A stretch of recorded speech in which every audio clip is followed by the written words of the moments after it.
Professore, parliamo di questa iniziativa che si svolge oggi qui al Campo Esteneto, un incontro interforze dedicato alla legalità.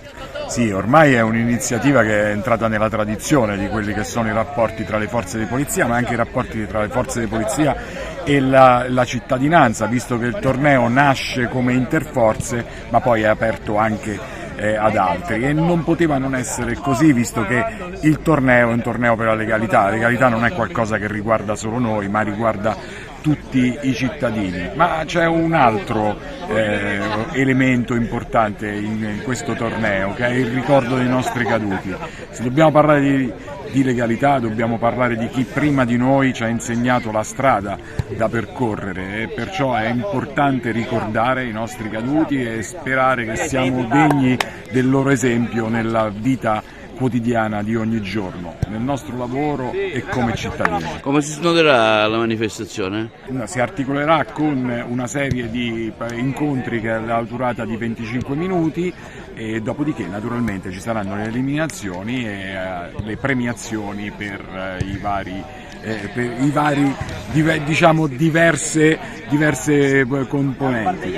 Sono stato incaricato come organizzatore dell'evento. È un evento che facciamo ogni anno in ricordo di coloro che ci hanno lasciato prematuramente, e cerchiamo in questa giornata di essere tutti presenti nella memoria di chi ci ha lasciato, con il gioco del calcio. È un gioco bellissimo, un confronto tra forze armate e anche con altre realtà sociali come la palestra, l'awareness, lo sponsor il 13.8, una società di calcio che è l'Azzurra, e hanno anche collaborato gli amici della polizia, che sono una squadra fatta sia da colleghi che parenti di colleghi.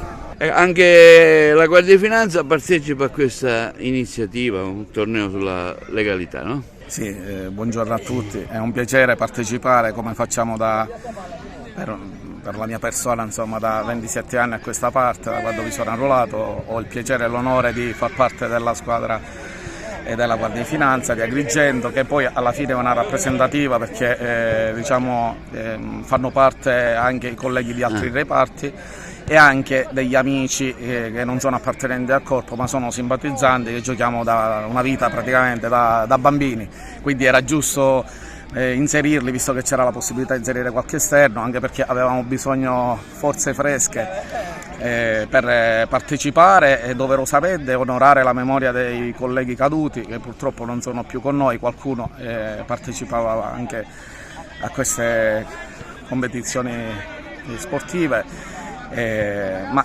comunque anche durante la settimana, nel tempo libero, noi con gli altri amici delle forze dell'ordine puntualmente giochiamo insieme durante la settimana, quindi voglio dire è un'occasione in più, non è un'occasione sporadica, ecco, di confrontarci. Anche la polizia penitenziaria partecipa a questo incontro? Sì, certo, è una bella festa, speriamo che tutto vada bene e poi forza della polizia penitenziaria. Ecco, voi vi allenate solitamente, cercate anche fuori dell'orario di lavoro di fare attività agonistiche? Abbiamo un gruppo di ragazzi, di amici, che ci riuniamo e facciamo tornei anche a 5, a 7, ma oggi è un po' dura, per campo a 11 è un po' dura. Praticamente noi siamo qui per onorare la memoria di chi non c'è più, abbiamo il piacere di essere sempre presenti, come è stato fatto l'anno scorso, e noi siamo vecchietti, cerchiamo di passare una bella giornata di sport più che altro. Naturalmente siamo qui per onorare appunto questa bella giornata. Ci hanno invitato con grande piacere, siamo venuti perché sembra una bella manifestazione e quindi è un modo anche per tenerci in movimento.